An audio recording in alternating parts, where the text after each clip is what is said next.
Kim Jong Un की range में अब अमेरिका आ गया है। अमेरिका तक मार करने वाली मिसाइल नॉर्थ कोरिया क्यों बना रहा है? क्या उत्तर कोरिया की मिसाइलें अब सीधे वॉशिंगटन तक पहुंच पाएंगी? अमेरिका को अब इसी बात का खतरा है, क्योंकि उत्तर कोरिया बार बार मिसाइल टेस्ट कर रहा है। जरा ये तस्वीर देखिए, सीधे सीधे अमेरिका को चुनौती देता है। उत्तर कोरिया के शासक किम जोंग उन ने इस बार भी वैसा ही किया, जो ट्रंप की टेंशन और अमेरिका की धड़कनें दोनों बढ़ा रहा है। उत्तर कोरिया की अमेरिका को सीधी चुनौती है। ये जो आप तस्वीरें देख रहे हैं, ये एक और परीक्षण है जो किम जोंग उन कर रहे हैं। अब सोशल मीडिया पर तो इस तरह के मीम्स भी चल रहे हैं कि उत्तर कोरिया बेचैन है इस जंग में उतरने के लिए। किम जोंग उन कह रहे हैं मुझे कोई क्यों नहीं पूछ रहा है, मुझे भी इस जंग में उतरना है। उत्तर कोरिया ने सुपर मिसाइल का इंजन टेस्ट किया है। ईरान पर अमेरिकी हमले के बीच ये परीक्षण किया है। अपनी इंटरकॉन्टिनेंटल बैलिस्टिक मिसाइल की रेंज बढ़ा सकता है। इंटरकॉन्टिनेंटल यानी कि एक कॉन्टिनेंट से दूसरे कॉन्टिनेंट मारक क्षमता रखने वाली मिसाइल। अब अगर ये रेंज इसकी बढ़ती है तो उत्तर कोरिया से क्या अमेरिका तक मिसाइल पहुंच सकती है? अमेरिका तक पहुंच सकता है मिसाइल की रेंज उत्तर कोरिया। किम ने देखा सॉलिड फ्यूल रॉकेट इंजन का थ्रस्ट टेस्ट। इसका मतलब सॉलिड फ्यूल इंजन से मिसाइलों की रेंज बढ़ाने की तैयारी है। जितना सॉलिड इंजन होगा उतनी ही उसकी मारक क्षमता होगी। मिसाइलों की मारक क्षमता बढ़ाने में भी मददगार है। मिसाइलों को हाइपरसोनिक बनाने में मदद मिलती है। मिसाइल आवाज से 10 गुना तेज गति से आगे बढ़ती है। अब सॉलिड फ्यूल इंजन वाले रॉकेट तेजी से फायर होते हैं और दूर तक जाते हैं। तो किम जोंग यही मिसाइल, यही इंजन का परीक्षण कर रहे थे।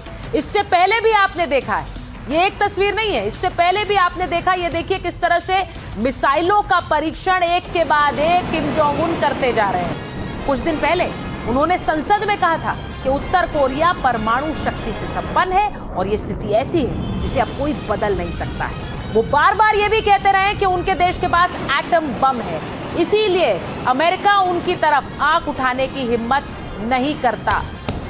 एटम बम को लेकर ट्रंप और किम के बीच अच्छी खासी कहासुनी भी हो चुकी है, लेकिन फिलहाल सबसे बड़ा सवाल उत्तर कोरिया की रणनीति को लेकर है। अमेरिका और उत्तर कोरिया के बीच 36 का आंकड़ा है। परमाणु हथियार छोड़ने की अमेरिकी शर्त ठुकरा चुका है उत्तर कोरिया।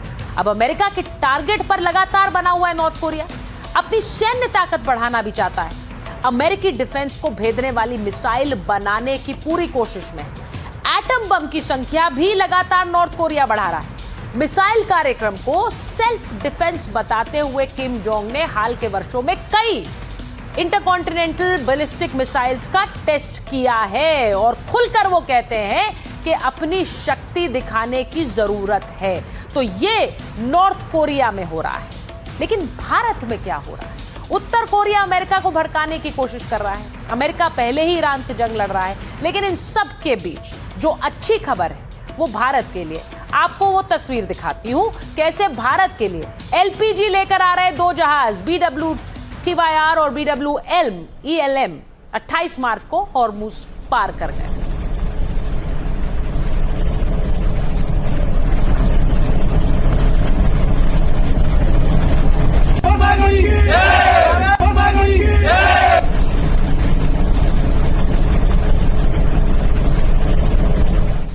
तो ये इनमें से एक जहाज कल मुंबई पहुंच सकता है, जबकि दूसरा 1 अप्रैल को न्यू मैंगलोर पहुंचने वाला है। इन दोनों जहाजों में लगभग 94,000 टन एलपीजी है। इस बीच फ्यूल को लेकर सरकार ने बड़ी बातें कह दी है। जहां एक तरफ ये तस्वीर आ रही है हॉर्मुज पार करके जहाज भारत आ रहे हैं, तो वहीं सरकार क्या कह रही है वो भी आपको दिखाती हूं। देश में कच्चे तेल का पर्याप्त भंडार है।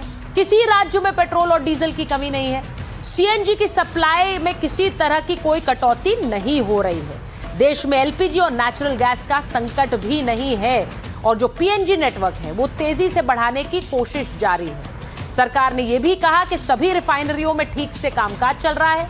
सरकार की सलाह, लोग अफवाहों पर भरोसा न करें, तो ये सरकार की तरफ से कहा जा रहा है। वहीं दूसरी तरफ सरकार कह रही है अफवाहों पर ध्यान न दें, क्योंकि जो एक पैनिक बाइंग है, कि खत्म हो जाएगा राशन, खत्म हो जाएगा तेल, सिलेंडर नहीं मिल रहा, उस चक्कर में लोग ज्यादा खरीद रहे हैं, उससे एक पैनिक बाइंग है। तो तस्वीर आपको दिखाती हूं, महाराष्ट्र अमरावती की तस्वीर। सरकार बार बार कह रही है कि कोई कमी नहीं है, लेकिन गैस एजेंसियों के बाहर सिलेंडर के लिए लंबी लंबी लाइनें लगी हुई है। ये देखिए,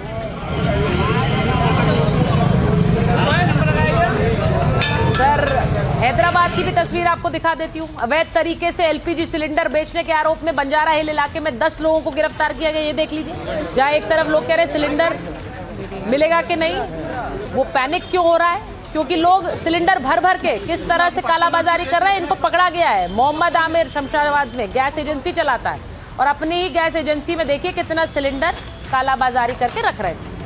अब देश में कच्चे तेल का कोई संकट ना हो, इसके लिए केंद्र सरकार प्रयास कर रही है और सभी देशों से संपर्क में है, लेकिन साथ ही साथ एहतियाती कदम भी बढ़ा रही है। अब एहतियाती कदम क्या है वो भी आपको बता देते हैं। पेट्रोल पंप्स पर अब केरोसिन की बिक्री भी की जाएगी। राशन दुकानों में केरोसिन पहले की तरह मिलता रहेगा। रसोई गैस ना हो तो स्टोव पर कुकिंग आसान हो सकती है, इसीलिए अब पेट्रोल पंप्स पे केरोसिन मिलेगा। घरों में रोशनी करने के लिए भी केरोसिन का इस्तेमाल किया जाता है। 21 राज्यों के लिए केंद्र सरकार ने यह नोटिफिकेशन जारी किया है, जिन 21 राज्यों में अब पेट्रोल पंप से आप केरोसिन खरीद सकते हैं। केंद्र ने केरोसिन बिक्री के लिए लाइसेंस नियम में छूट दी। पीडीएस के तहत केरोसिन न देने वाले राज्यों पर लागू होगा। दिल्ली, यूपी, राजस्थान, मध्य प्रदेश वालों को इससे अच्छा खासा फायदा होने वाला है।